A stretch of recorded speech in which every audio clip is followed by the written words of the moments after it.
नमस्कार मित्रमैत्रिणींनो, माझं नाव आहे प्रीती पाटील जगदणे आणि मी तुमच्या समोर सादर करत आहे आजच्या पेपरचं पेपर अनालिसिस. स्पेक्ट्रम अकॅडमीकडून आपल्या सर्वांचं हार्दिक स्वागत.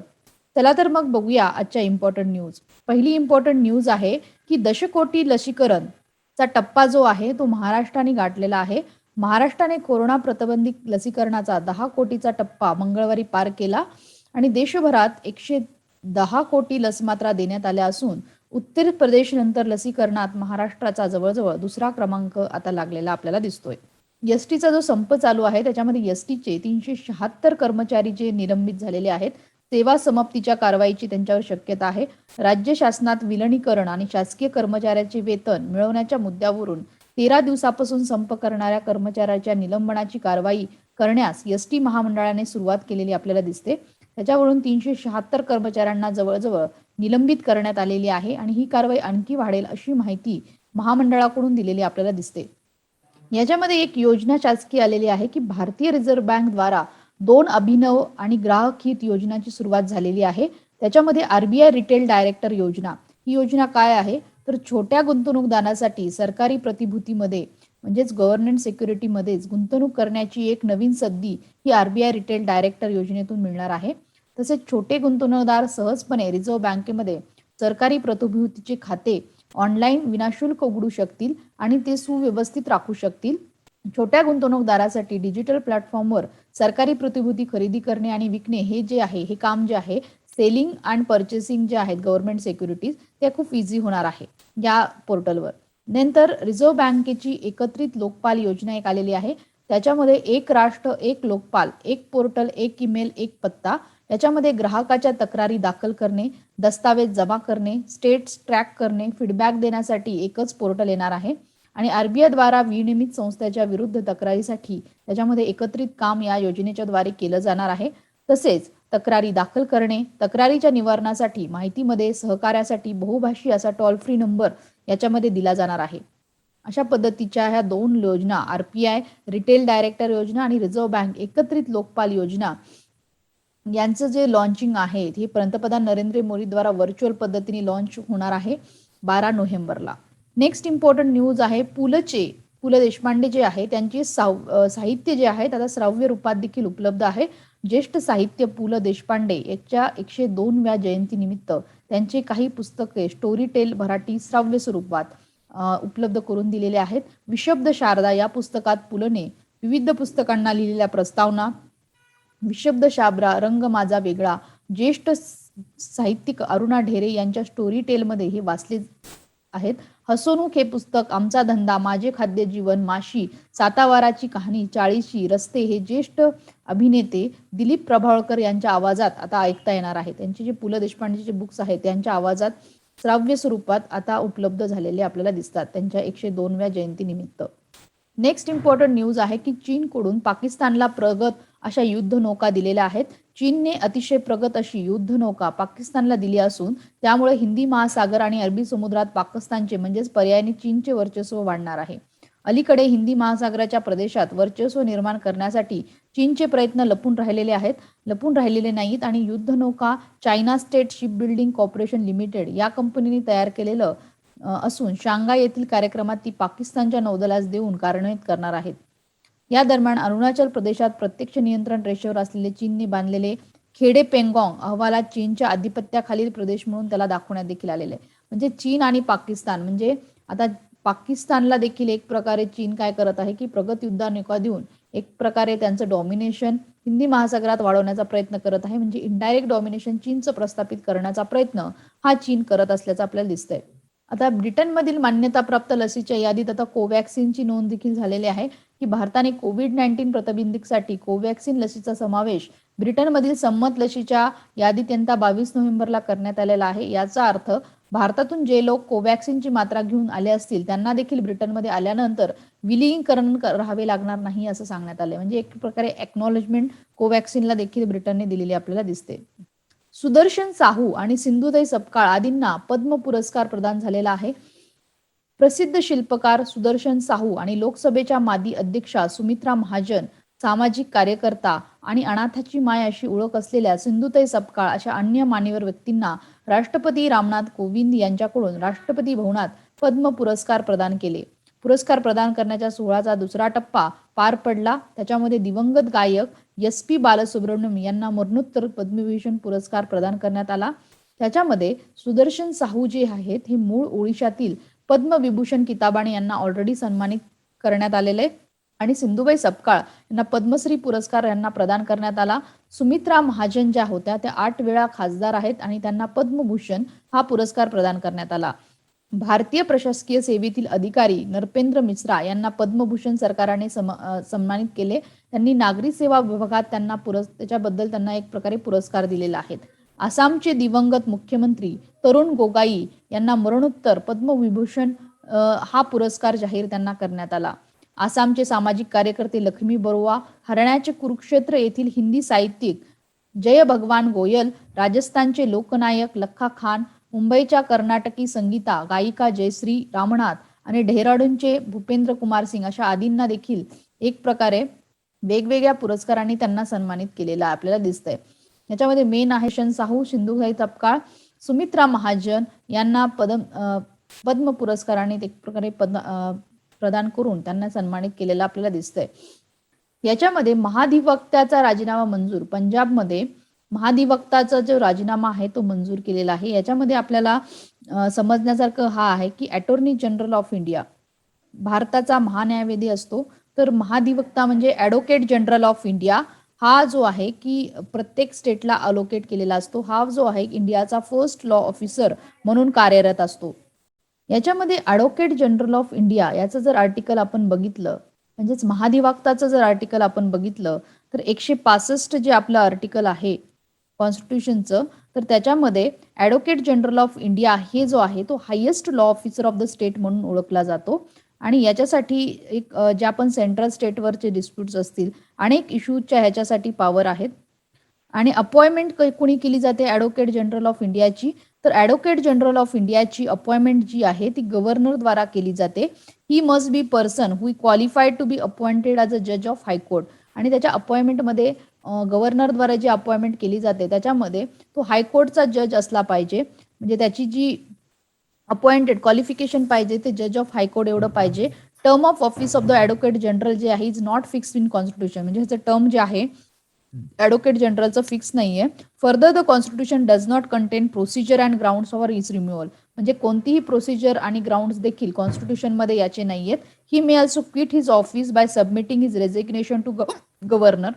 त्याचं रेजिग्नेशन पण ते देऊ शकतो, ज्याच्यामध्ये ह्या केसमध्ये असंच झालेलं आहे की पदाचा राजीनामा त्यांनी दिलेला आहे महाधिवक्तांनी पंजाबच्या. He may also quit his office by submitting the resignation to the governor. Conventionally resigns when government resigns, he is replaced. He appointed on the advice. म्हणजे दुसऱ्या पदाला त्याला नियुक्त केलं असता त्यानं रेजिग्नेशन देखील मान्य केलं जातं आणि गव्हर्नरच त्याची सॅलरी, अलावन्सेस वगैरे सगळ्या गोष्टी ज्या आहेत त्या डिसाईड करतं.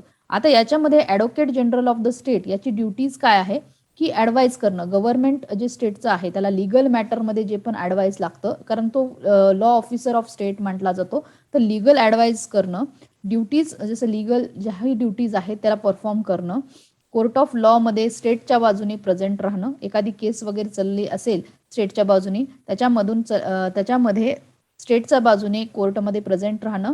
याच्यामध्ये त्याला असेंब्ली जी आहे, स्टेट लेजिस्लेचरची असेंब्ली जी आहे त्याच्यामध्ये राईट टू स्पीक, प्रोसिडिंग्समध्ये भाग घेणं स्टेट लेजिस्लेचरच्या त्याला अलाव आहे. परंतु स्टेट लेजिस्लेचरची जी मीटिंग आहे त्याच्यामध्ये तो राईट टू वोट करू शकत नाही, म्हणजे वोटिंग पॉवर त्याच्याकडे नाही आहे, फक्त प्रोसिडिंग्स वगैरेमध्ये पार्टिसिपेट करू शकतो. आणि याच्याच वरी जो आपला अधिकारी असतो that is attorney general of India. Attorney general of India जो आहे तो आर्टिकल 76 मध्ये आहे, जो ऑफिसर आहे पूर्ण भारत देशाचा, ज्याची नियुक्ती प्रेसिडेंट करतं. आणि हा जी आहे ॲडव्होकेट जनरल ऑफ इंडिया हे स्टेटचे एक प्रकारे लिगल ऑफिसर असतात आणि अटॉर्नी जनरल ऑफ इंडिया हे पूर्ण भारताचे लिगल ऑफिसर्स असतात. ओके, हे प्रत्येक स्टेटला एक ॲडव्होकेट जनरल ऑफ इंडिया असतो, याची नियुक्ती गव्हर्नर करतं. आणि याच्यामध्ये कंटेक्स्ट आपला काय की पंजाबच्या महाधिवक्ताचा राजीनामा मंजूर केलेला आहे. काँग्रेसचे पंजाब प्रदेशाध्यक्ष नवज्योत सिद्धू यांचा तीव्र विरोध असलेले SP देवल यांचा राजीनामा, राज्याच्या महाधिवक्ता पदाचा राजीनामा राज्य मंत्रिमंडळाने त्यांनी स्वीकारला असल्याची घोषणा केलेली आपल्याला दिसते. म्हणजे त्यांनी राजीनामा दिला आणि तो स्वीकारला, म्हणजे ते रेजिग्नेशन देऊ शकत होते ही आपण त्याची पाहिले की टर्म्स आणि कंडिशन्स काय आहेत, कशा पद्धतीने टर्म्सवर राहू शकतो, सॅलरी कोण डिसाईड करतं आणि त्याच्या ड्युटीज काय आहेत, अशा पद्धतीने आपण ही न्यूज कव्हर केली. नेक्स्ट इम्पॉर्टंट न्यूज आहे की पाण्याच्या गाण्याच्या विसंगतीतच पहिली बाजू ह्या सदरातील पानाची नवीन गाणी याच्यामध्ये राष्ट्रीय जल धोरण समितीचे अध्यक्ष मिहीर शाह यांच्या पाण्याची नवीन गाणी या लेखात नवीन पाणी धोरणाची भलामय अंठाई त्रुटीपूर्ण का ठरते हा सांगणारा प्रतिपाद आला होता. म्हणजे एक प्रकारे कशा पद्धतीने जलजीवन मिशन असेल किंवा शुद्ध पाणी जे आहे, पेयजलच्या योजना ज्या आहेत 60% पेक्षा कशा बंद पडलेल्या आहेत आणि सिंचन क्षेत्रावर कशा पद्धतीने आपण भर द्यायला पाहिजे. पर्यायी जे ऑप्शन्स आहेत अल्ट्रा फिल्ट्रेशन, अल्ट्रा व्हायोलेट अशा पद्धतीचा वापर करून अजून देखील पाण्याची जी गरज आहे ती परिपूर्ण झालेली नाहीये, याच्यावर हे आर्टिकल आलेलं आहे. आणि ऑब्व्हियसली हे आर्टिकल अजून त्याच्यावर ट्रेस करत आहे की पाणी पंचायत सारखी पुरंदर सारख्या दुष्काळी भागात ऊस नको अशी भूमिका घेतली पाहिजे. म्हणजे ज्या भागामध्ये ड्रॉटची सिच्युएशन आहे त्या भागामध्ये ऊस म्हणजे ऊस लावला नाही पाहिजे. त्याच्यामध्ये ऊसला जे आहे ते ग्राउंड लेवलचे जे वॉटर आहे ते जास्त पद्धतीने लागतं. त्याच्यानुसार पीक जे घेणं आहे पीक घेणं ठरवलं पाहिजे. त्याच्यानंतर सगळ्यांना प्रशिक्षण आणि पाणी स्वच्छता कशा पद्धतीने ठेवली पाहिजे अशा पद्धतीचा एक जलसंपदा विभाग पाहिजे की जेणेकरून पाण्याची स्वच्छता कशी ठेवली पाहिजे त्याच्याबाबत विविध गोष्टीवर प्रशिक्षण, कमी खर्चाच्या सर्वांना व्यवस्थित पाणी कशा पद्धतीने मिळू शकेल, डबल पाईप, टॉवर असे एका पद्धतीचे मॉडेल जास्तीत जास्त विकसित करायला एक प्रकारे भर दिलेला आहे. आणि त्याच्यामध्ये नमामि गंगाच्या मिशन बद्दल पण लेखक बोलतोय की नमामि गंगाचं मिशन ऑब्व्हियसली आपण राबवलं, परंतु त्याचं जे आउटपुट आहे करोडो रुपये खर्च करून देखील आज पाणी प्रदूषित आहे. याच्यामध्ये लेखक सांगतोय की नदीजोड प्रकल्पासाठी देखील एक प्रकारे विरोध जाहीर करतोय की जे पण शहरीकरण आणि औद्योगिकीकरण होत आहे त्याच्यामुळे बेसुमार पाणीचं जे प्रदूषण होत आहे याच्यावर देखील स्ट्रेस देत आहे की त्या प्रदूषण कुठंतरी रोखलं पाहिजे. त्याच्यासाठी वॉटर हार्वेस्टिंगची मेथड, पाण्याचं कन्झर्वेशनची मेथड राबवली पाहिजे आणि जे पण पाणी प्रदूषित होत आहे त्याला व्यवस्थित स्वच्छ करण्यासाठी पण प्रशिक्षण एक प्रकारे दिलेलं पाहिजे असं एक प्रकारे लेखक सजेस्ट करतोय.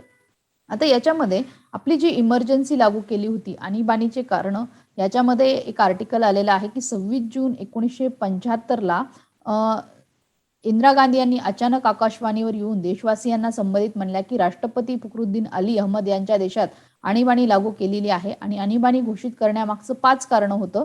आणि त्याच्यामध्ये त्यांनी असे लोकांना समजून सांगण्याचा प्रयत्न पुढल्या काळात सरकारकडून झाला. पण त्याचं वास्तव जे एक निराळच होतं की आणीबाणी जी लावलेली होती, कारण की त्या काळाची जी आणीबाणी लावली होती त्याच्यामध्ये 1970च्या दशकात म्हणजे त्यांनी नॅशनल इमर्जन्सी लावली होती त्या काळात. आणि national emergency on the basis of armed rebellion म्हणजे इंटरनल डिस्टर्बन्सचा एक क्लॉज होता कॉन्स्टिट्यूशनमध्ये, जो आता 42nd अमेंडमेंट ऍक्ट आणि 44th अमेंडमेंट ऍक्टने काढून टाकला. इंटरनल डिस्टर्बन्सच्या आधारावर त्यांनी नॅशनल इमर्जन्सी भारतामध्ये लावली होती. त्याच्या अंतर्गत जर नॅशनल इमर्जन्सी जर लावली तर जे आहे आपले फंडामेंटल राईट्स आहेत ते काढण्यात येतात आणि स्टेट गव्हर्नमेंट आणि सेंट्रल गव्हर्नमेंट याची एक युनिटरी गव्हर्नमेंट म्हणजे सेंट्रल गव्हर्नमेंटच्या सगळीकडे राईट्स जे आहेत चालतात. स्टेट गव्हर्नमेंटचे राईट्स जे आहेत व्हॉट एव्हर ड्युटीज राईट जे आहेत ते सेंट्रल गव्हर्नमेंटला मिळतात. 1970च्या दशकात चलनवाढ, बेरोजगारी, अन्नधान्याची कमतरता अशा अनेक समस्या भारतासमोर उपस्थित झाल्या आणि त्याच्या पार्श्वभूमीवर 1974मध्ये गुजरातच्या विद्यार्थ्याची नवनिर्माण चळवळ चालू झाली. 1973च्या गुजरात विधानसभा निवडणुकीतून निवडून आलेल्या आमदारांनी आपापले राजीनामा द्यावेत आणि मुख्यमंत्री चिमनभाई पटेल यांची सरकार बरखास्त करून नव्याने निवडणूक व्हावी अशी मागणी आंदोलनात केली. या चळवळीत प्रथम शिदा दुकान लुटणे, सरकारी दूध केंद्र, बस थांबवणे, शाळा जबरदस्तीने बंद केले अशा धमक्या वगैरे चालू होत्या. आणि एक प्रकारे रेल्वे कामगारांनी देखील संप पुकारला होता.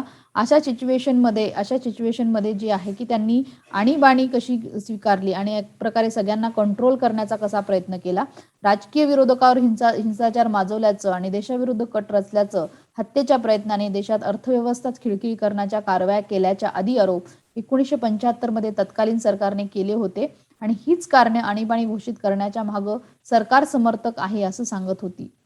म्हणजे जे अनेक कारणं आहेत आणीबाणी कशामुळे त्यांनी घोषित केली, याच्यामध्ये सत्तेचा गैरवापर कशा पद्धतीने केला, सत्तेचा गैरवापर करून अलाहाबादच्या उच्च न्यायालयामध्ये जेव्हा त्यांना नारायण विरुद्ध इंदिरा गांधीच्या खटल्या निर्मित्याने इमारतीच्या पहिल्या माळावर एका दालनाच्या नूतनीकरण करावे लागले. म्हणजे एक प्रकारे अलाहाबादमध्ये इंदिरा गांधी विरुद्ध केस चालू होती, की कशामुळे चालू होती, की निवडणुकीमध्ये ह्यांनी जे आहे की भ्रष्ट पद्धतीने निवडून आलेले आहेत या मुद्द्यावर त्यांच्यावर केस चालू होती. आणि याच्यामध्ये या निर्णयावर एक प्रकारे निर्णय होणारच होता पुढच्या कोर्टमध्ये. तर त्याच्या आधी त्यांनी काय केलं, की आणीबाणी घोषित केली. या निर्णयावर मुंबई उच्च न्यायालयाचे निवृत्त न्यायाधीश एस.ची छागला यांनी मत व्यक्त केले, की इंदिरा गांधी यांनी पंतप्रधान राहण्याचा नैतिक अधिकार गमावला आहे. विरोधी पक्षनेत्यांना इंदिरा गांधी यांच्या राजीनाम्याची निर्देशनं सुरू केली. त्याच्यानंतर त्यांनी राष्ट्रपतीला भेट देऊन आणीबाणीची घोषणा झाली. विरोधी पक्षनेत्यांना तुरुंगात डांबले. याची बातमी भारतीय वर्तमानपत्रात छापली जाऊ नये म्हणून जे.पी. मोरारजी देसाई अशा अनेक विरोधी पक्ष नेत्यांना त्यांनी अटक करण्यात आल्याचं एक प्रकारे आणीबाणीत सांगितलं आहे. ऑब्व्हियसली जी नॅशनल इमर्जन्सी त्यांनी लावली त्याच्यामध्ये अनेक नेत्याला त्यांनी अटक केलेलं होतं. आणि आपल्यामध्ये आपण जर बघितलं तर आर्टिकल जे 352 आहे कॉन्स्टिट्यूशनचं, तर त्याच्यामध्ये नॅशनल इमर्जन्सीच्या प्रोव्हिजन्स आहेत. तर याच्यामध्ये पहिल्यांदा जी प्रोव्हिजन होती वॉर जर तुमच्या कंट्रीत होत असेल तर नॅशनल इमर्जन्सी लावू शकतात. आणि एक प्रकारे वॉर आणि एक्सटर्नल ॲग्रेशन या गोष्टीवर तुमची जी आहे की इमर्जन्सी लावू शकतात. त्याच्यामध्येच अजून एक क्लॉज होता, दॅट इज आर्म रिबेलियन. आता हे आर्म रिबेलियनचा जो क्लॉज होता याचाच मिसयूज करून इंदिरा गांधीने एक प्रकारे इमर्जन्सी लावली होती. त्याच्यानंतर 44th ह्या जेव्हा इमर्जन्सी संपली तेव्हा 44th अमेंडमेंट ऍक्ट आणून एक प्रकारे इंटरनल डिस्टर्बन्सचा जो क्लॉज आहे हा एक प्रकारे कॉन्फ्लिक्टिंग क्लॉज होता, त्याला काढून टाकण्यात आलं. इंटरनल डिस्टर्बन्सला काढून टाकून एक प्रकारे आर्म रिबेलियन एक प्रकारे इन्सर्ट करण्यात आलं, की इंटरनल डिस्टर्बन्सचा क्लॉजचा मिसयूज करून इंदिरा गांधीने एक प्रकारे इमर्जन्सी लावलेली आपल्याला दिसत होती. आणि इमर्जन्सीला अगोदर ज्युडिशियल रिव्ह्यू नव्हता, तर अशा पद्धतीने ज्युडिशियल रिव्ह्यू पण आणला गेला. आणि याच्यानंतर सपोज की प्रेसिडेंटने एक साईन केली, की प्रेसिडेंटनी साईन केली की इमर्जन्सी लागत होती. परंतु आता 42nd अमेंडमेंट ऍक्टमध्ये काय झालेलं आहे, की प्रेसिडेंटला सपोज इमर्जन्सी जरी लावायची असेल त्याला काउन्सिल ऑफ मिनिस्टरची एक प्रकारे मेजॉरिटी सपोर्ट पाहिजे, त्याशिवाय तो इमर्जन्सी लावू शकत नाही. अशा पद्धतीचे एक स्ट्रिंजंट प्रोव्हिडन त्याच्यानंतर केले, की इमर्जन्सी ज्या काळात लागली तर त्यानंतर एक प्रकारे सुधारणा त्याच्यामध्ये करण्यात आलेल्या आपल्याला दिसतात भारतामध्ये इमर्जन्सी ऍक्टमध्ये. इमर्जन्सीचे जे कॉन्स्टिट्यूशनच्या प्रोव्हिजन्स आहेत त्याच्यामध्ये भरपूर सुधारणा केलेल्या आहेत. आणि त्याच्यामध्ये 44th अमेंडमेंट ऍक्ट आणि 42nd अमेंडमेंट ऍक्ट याच्यामध्ये जास्तीत जास्त आपल्याला सुधारणा याच्यामधल्या दिसतात. नेक्स्ट इम्पॉर्टंट न्यूज आहे, की विकासाचा वेग जो आपला भारताचा झालेला आहे तो 10.5% येऊन पोहोचलेला आहे, की चालू आर्थिक वर्षात भारतीय अर्थव्यवस्थेच्या वेगवान विकासाचे 10 ते 10.5% दराने वाढीचे आशावादी अनुमान एक क्रिसिल संस्था म्हणजे पतमानांकन संस्था ब्रिक वर्कने मंगळवारी व्यक्त केला, क्रेडिट रेटिंग एजन्सीने. आणि या कोरोना काळादरम्यान केलेल्या आर्थिक सुधारणा आणि अपेक्षेपेक्षा सरस वेगाने लसीकरणाने अधिक चक्र वेगाने फिरू लागल्याचे एक प्रकारे सुपरिणाम आपल्याला दिसतात. ब्रिक्स वर्कच्या मते अर्थव्यवस्थेतील विविध घटक अपेक्षेपेक्षा अधिक वेगाने पूर्वपदावर आले आहेत. तसेच नवीन कोरोना रुग्णसंख्येमध्ये घट झाल्यामुळे आर्थिक वर्ष 2022च्या दुसऱ्या तिमाहीमध्ये देखील आपली GDP जी आहे ते 8.3% दराने वाढण्याची एक प्रकारे अपेक्षा असल्याचं सांगण्यात येत आहे. नेक्स्ट इम्पॉर्टंट न्यूज आहे, की डायनर्स क्लबवरील निर्बंध मागे घेतलेले आहेत. रिझर्व्ह बँकेने डायनर्स क्लब इंटरनॅशनलवरील निर्बंध तात्काळ प्रभावाने मागे घेतल्याचं दिसून येत आहे. यामुळे डायनर्स क्लब आता नवीन ग्राहकांना आपल्या कार्ड सेवेमध्ये सामावून घेणार असल्याचं दिसतंय. रिझर्व्ह बँकेने 23 एप्रिल 2021च्या डायनर्स क्लबला इंटरनॅशनल लिमिटेड देयक माहिती संचयनाच्या नियमाचे उल्लंघन केले असून 1 मे 2021 पासून नवीन ग्राहकांना यांची कार्ड सेवा देण्यावर एक प्रकारे निर्बंध लादले होते. आणि आता ते जे आहेत की निर्बंध रिझर्व्ह बँक ऑफ इंडियाने काढून घेतलेले आहेत. प्रेसिडेंट्स चषक नेमबाजी स्पर्धेमध्ये राहीला एक प्रकारे रौप्य पदक भेटलेले आहे. भारताची नेमबाज राही सरनोबतने बंदुकीमध्ये झालेल्या बिघाडीनंतर मंगळवारी प्रेसिडेक्स चषक नेमबाजी स्पर्धेतील महिलांच्या 25 मीटर पिस्तूल प्रकारात रौप्य पदकावर आपल्या नाव कोरलेलं आपल्याला दिसून येते. चला तर काही इम्पॉर्टंट PIBच्या न्यूज बघूया. याच्यामध्ये दिल्ली रिजनल सिक्युरिटी डायलॉग जो आहे तो अफगाणिस्तानवर होणार आहे. या डायलॉगमध्ये हेड कोण असणार आहे तर नॅशनल सिक्युरिटी एजन्सीचे जे अजित देवल आहेत NSAचे हेड, ते हेड असणार आहेत. इट एम्स याचं दिल्ली डायलॉग अरेंज करण्याचं एक प्रकारे एम काय आहे, to organise conference of regional stakeholder and important power of the countries current situation and future outlook. म्हणजे फ्युचर आउटलुक आपला काय असणार आहे आणि करंट सिच्युएशनला कशा पद्धतीने डील करायचं याच्यामध्ये Afghanistan, Pakistan, Iran, Tajikistan, Uzbekistan आणि रशिया आणि चायनाला या मीटिंगला दिल्ली डायलॉगच्या इन्व्हाइट केलेलं आहे. आणि या डायलॉगचं मेन काय आहे की सगळीकडे पीसफुल एन्व्हायरमेंट क्रिएट होऊन जे पण अफगाणिस्तान आणि तालिबानचे इश्यूज आहेत त्याला एक प्रकारे सॉर्ट आउट करणं, मिडल ईस्टमधले जे पण आपले पेट्रोल डिझेलचे भाव आहेत त्याला एक प्रकारे डिस्कस करणं, अशा अनेक इश्यूज जे आहेत दिल्ली डायलॉगमध्ये मांडण्यात येणार आहेत. नेक्स्ट इम्पॉर्टंट न्यूज आहे की युनेस्कोने श्रीनगरला क्रिएटिव्ह सिटी म्हणून एक प्रकारे निवडलेलं आहे. युनायटेड नेशन्स एज्युकेशनल, सायंटिफिक आणि कल्चरल ऑर्गनायझेशन म्हणजे युएनची जी युनायटेड नेशनची जी ऑर्गनायझेशन आहे युनेस्कोने श्रीनगरला 49 cities as a parts of UNESCO creative city म्हणजे 49वी सिटी श्रीनगर ठरलेली आहे आणि under the craft and folk art category. आता हे युसीसीन जो आहे हे 2004ला एक नेटवर्क ऑफ सिटीज क्रिएट केलं होतं. त्याच्यामध्ये active centres of culture activities जे आहेत त्याच्यामध्ये हे सेंटर ॲड केलेलं होतं की ज्या पण सिटीज आहेत त्याच्यामध्ये UCCNमध्ये ॲड झाल्या. This city can form for all continuity with different income level with different level of population. Ministry of culture जी आहे under nodal ministry of government of India जी आहे की युनेस्कोच्या कल्चरल रिलेटेड मॅटरमध्ये एक प्रकारे समाविष्ट असते. ऑब्जेक्टिव्ह काय आहे UCCNचं तर क्रिएटिव्हिटी आणि क्रिएटिव्ह इकॉनॉमी, अर्बन डेव्हलपमेंट करणं, इन्क्लुझिव्ह सस्टेनेबल डेव्हलपमेंट करणं आणि 2030 पर्यंत सस्टेनेबल डेव्हलपमेंटचे जेवढे पण उद्देश आहेत ते गाठणं. 7 कॅटेगरीज ज्या आहेत UCCNच्या त्याच्यामध्ये craft, folk art, design, film, music, media art, literature, food अशा पद्धतीचे आर्ट्स आहेत. आणि इंडियन सिटीज याच्या पूर्वी ज्या आहेत जयपूर क्राफ्ट फोक आर्ट ही निवडलं होतं. वाराणसीमध्ये क्रिएटिव्ह सिटी फॉर म्युझिक, चेन्नईला क्रिएटिव्ह सिटी ऑफ म्युझिक 2017ला निवडलं होतं, मुंबईला फिल्मसाठी निवडलं होतं आणि हैदराबादला गॅस्ट्रॉनॉमी म्हणजे फूडसाठी निवडलं होतं. अशा पद्धतीने श्रीनगरची पण नेमणूक याच्यामधून आपल्याला क्रिएटिव्ह सिटी म्हणून करण्यात आलेली आपल्याला दिसते. आणि श्रीनगरची निवडणूक क्राफ्ट आणि फोक आर्ट या कॅटेगरीमध्ये करण्यात आलेली आपल्याला दिसते. नेक्स्ट इम्पॉर्टंट न्यूज आहे ती आहे इन्फ्रास्ट्रक्चर इन्व्हेस्टमेंट ट्रस्ट म्हणजे इन्व्हेस्ट. आता हा इन्व्हेस्ट जो आहे तो नॅशनल हायवे ऑथॉरिटी ऑफ इंडियाने फर्स्ट इन्फ्रास्ट्रक्चर इन्व्हेस्टमेंट ट्रस्ट असं 5,000 करोडचं जवळजवळ रक्कम रेज केलेली आहे. Informed ministry of road transport and highway of India. आता हे इन्व्हेस्ट काय आहे, एक म्युच्युअल फंड सारखं आहे विच अनेबल म्हणजे डायरेक्ट त्याच्यामध्ये आपण इन्व्हेस्ट करू शकतो small amount of money. Individual लेवलवर इन्व्हेस्टर त्याच्यामध्ये मनी इन्व्हेस्ट करू शकतात.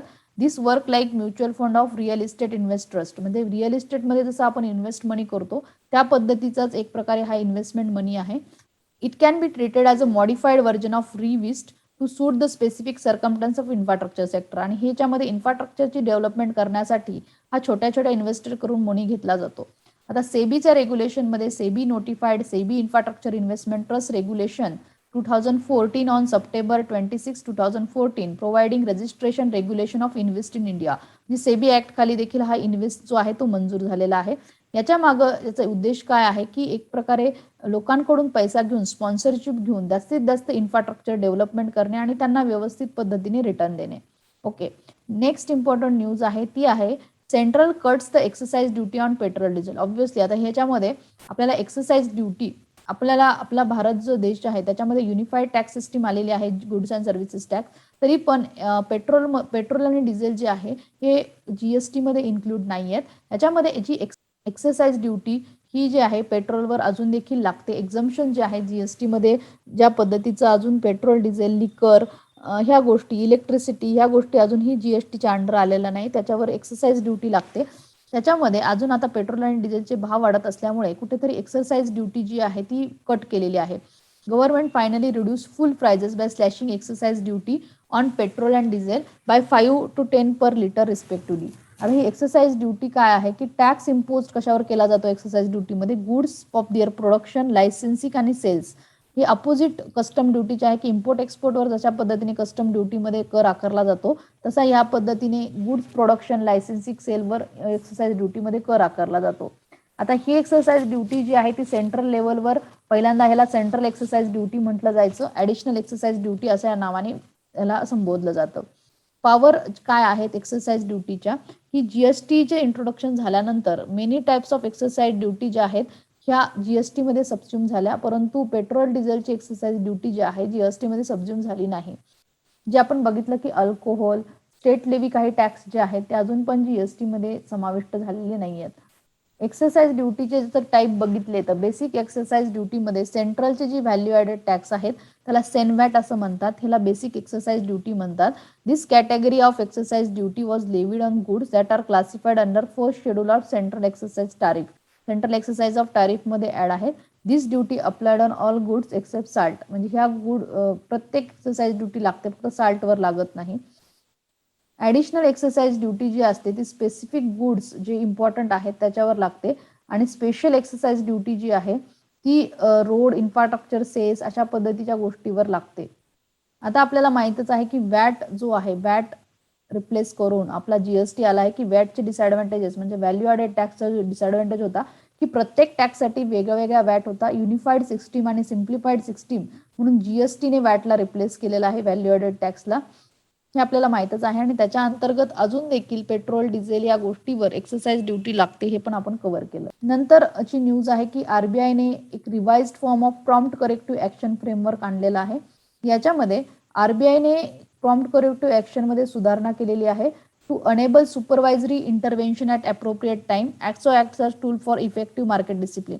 आता हे प्रॉम्प्ट करेक्टिव्ह ऍक्शन काय आहे की जे आपण वीक बँक आहेत त्यांच्यावर रेग्युलेशन ठेवण्यासाठी हे एक प्रॉम्प्ट करेक्टिव्ह ऍक्शनचं फ्रेमवर्क आरबीआय आणते. याच्यामध्ये त्या बँकला वॉच लिस्ट करते की कशा पद्धतीच्या वीक बँक्स आहेत आणि एक प्रकारे रेग्युलेटर रिस्ट्रिक्शन्स इम्पोज करते. आता याच्यामध्ये वीक बँक्स ठरवणं कोणत्या पॅरामीटर आहेत, त्या बँकेची एनपीएस कशी आहेत, एनपीएस अगर त्या बँकचे जास्त असतील तर त्याला एक प्रकारे वीक बँक मानलं जातं. प्रॉफिटेबिलिटी त्या बँकेची कमी असेल तरी त्याला वीक बँक मानलं जातं. असे पॅरामीटर्स आहेत. एनपीए, बेसल नॉर्म्सला ती बँक फॉलो करते का, बेसल नॉर्म्स म्हणजे कॅपिटल टू ॲडेक्वेसी रेशो जो आहे, जो पण बेसल नॉर्म मध्ये डिसाईड केलेला आहे ती व्यवस्थित ती बँक फॉलो करते का, अशा पद्धतीचे जे पॅरामीटर्स आहेत ते पीसीए साठी म्हणजे नेसेसरीली आहेत. Prompt corrective action framework refers to central bank watch list to weak banks. The regulator impose restrictions like curb on lending on such bank. PCA frameworks applies only to commercial bank, does not cover corporate and non-banking financial. The commercial bankलाच ह्या ज्या गोष्टी आहेत prompt corrective action हे applicable आहेत. कोऑपरेटिव्हला आणि non banking financial कंपनीला नाही आहेत. पीसीए फ्रेमवर्क जे आहे डिसेंबर 2002 मध्ये इंट्रोड्यूस केलं होतं. Structured early intervention mechanism on lines of the US federal deposit insurance corporation PCA framework. जे युएसए कडून एक प्रकारे आपण हे फ्रेमवर्क घेतल्यासारखंच आहे. आणि सध्याचं बघितलं तर रिवाइज्ड एक प्रकारे फ्रेमवर्क केलं जानेवारी 1, 2022 पासून होणार आहे. त्याच्यामध्ये कोणत्या कोणत्या बँक या लिस्टमध्ये पडतात की ज्यांनी कॅपिटल टू रिस्क वेटेड ॲशो, म्हणजे कॅपिटल म्हणजे काय की एक इमर्जन्सी सिच्युएशनला प्रत्येक बँकेकडे एक उदाहरणार्थ कॅपिटल पाहिजे, त्याच्या बँकेचा रिस्क कसा आहे त्याच्यानुसार कॅपिटल पाहिजे. आणि त्याच्यामुळे काय आहे की बँक जी आहे की लॉसेस ॲब्सॉर्ब करण्याची शक्ती बँकेमध्ये येते. आणि त्याच्यानुसार नंतर नॉन परफॉर्मिंग असेट्स कशा आहेत या गोष्टीनुसार एक प्रकारे प्रॉम्प्ट करेक्टिव्ह ऍक्शन ठरवण्यात येते. तुम्हाला रिटर्न्स कशा पद्धतीचे भेटत आहेत, प्रॉफिटेबिलिटी कशा पद्धतीची भेटते, या गोष्टीवरून त्या बँकेला प्रॉम्प्ट करेक्टिव्ह ऍक्शन लागणार का, अशा फ्रेमवर्कमध्ये याच्यामध्ये अजून सुधारणा करण्यात आल्यात. नेक्स्ट इम्पॉर्टंट न्यूज आहे that is national commission on schedule caste. याच्यामध्ये national commission on schedule caste will examine complaint of decorated narcotic control bureau officer against caste based allegation of the Maharashtra minister. आता याच्यामध्ये जे पण गोष्टी चालू आहेत आर्यन खानच्या आणि कास्ट बेस्ड ॲलिगेशन जे लावलं जात आहे त्याच्यामध्ये एक प्रकारे national commission for schedule caste examine करणार आहे. कंप्लेन आलेली आहे त्यांच्याकडे नार्कोटिक्स कंट्रोल ब्युरोकडून की कास्ट बेस्ड ॲलिगेशन लावले जात आहेत. आता याच्यामध्ये नॅशनल कमिशन ऑफ शेड्यूल कास्टचा रोल काय आहे ही कॉन्स्टिट्युशनल बॉडी आहे. आर्टिकल 338च्या अंतर्गत the function under the jurisdiction of the ministry of social justice आणि एम्पॉवरमेंटच्या अंडर ही वर्क करते. It was establish with view of provide safeguards against the exploitation of the schedule caste. It aims to promote, protect social, educational, economic, cultural interest, special provision were made in the constitution. म्हणजे जे पण आपले सामाजिक, शैक्षणिक, आर्थिक आणि cultural जे interest आहेत हे प्रोव्हाइड करण्याचं काम आपलं national commission of schedule caste करते. ओरिजिनल कॉन्स्टिट्यूशनमध्ये स्पेशल ऑफिसर अपॉइंटमेंट केला जात होता, परंतु आता जो स्पेशल ऑफिसर आहे त्याला कमिशनर ऑर शेड्यूल कास्ट असं म्हटलं जातं. याच्यामध्ये 65th कॉन्स्टिट्युशनल अमेंडमेंट ऍक्ट आला होता ज्याला जॉईन करून SC ST दोन्ही पण वर्ड्स याच्यामध्ये ऍड केलेले आहेत, शेड्यूल कास्ट आणि शेड्यूल ट्राईब. याचे फंक्शन्स काय आहेत की investigate all matter, safeguard the provided bye schedule कास्टचे जेवढे लोक आहेत त्यांचे इंटरेस्ट, त्यांचे राईट्स, सोशो इकॉनॉमिक डेव्हलपमेंट त्यांच्या अगोदरपासून कमी होती त्याला जास्त प्रमोट करणं, त्यांना त्यांचे जे डेव्हलपमेंट आहे त्याला डेव्हलपमेंटला इव्हॅल्युएट करणं, प्रोग्रेस इव्हॅल्युएट करणं, अशा पद्धतीचे काम जे आहे ते national commission for schedule caste करते. National Commission for Backward Caste is also constitutional body too. According to Article 340, the President shall establish commission to examine the condition of social and backward caste. जी national commission for schedule caste आहे तशीच national commission of schedule caste backward caste सुद्धा एक constitutional body आहे ज्याची appointment president करतं. President establish करतं या कमिशनला टू सोशल आणि बॅकवर्ड क्लासला एक्झामाइन करण्यासाठी. ओके. आणि याच्यामधून जे पण रिपोर्ट येतात नॅशनल कमिशन ऑफ शेड्यूल कास्टचे ते युनियनला प्रेझेंट होतात. ही ॲडवायझरी इन नेचर्स असतात पण एक प्रकारे त्यांचे राईट्स प्रिझर्व होण्यासाठी शेड्यूल कास्टच्या लोकांचे हे रिपोर्ट्स पब्लिश करतात आणि युनियन गव्हर्नमेंटला देतात आणि याच्यावर युनियन गव्हर्नमेंट विचार करून त्याच्यावर स्पेसिफिक लॉ बनवू शकते किंवा त्याच्यावर एखादी ॲक्शन्स घेऊ शकते. ओके फ्रेंड्स, आपण अशा पद्धतीने आजच्या सर्व इम्पॉर्टंट न्यूज कव्हर केल्या. चला तर मग उद्याच्या न्यूजपेपरमध्ये भेटूया विथ नेक्स्ट इम्पॉर्टंट न्यूज. तोपर्यंत do study at your home. Thank you so much for listening my lecture. Have a good day all of you. Please do like, subscribe to our channel.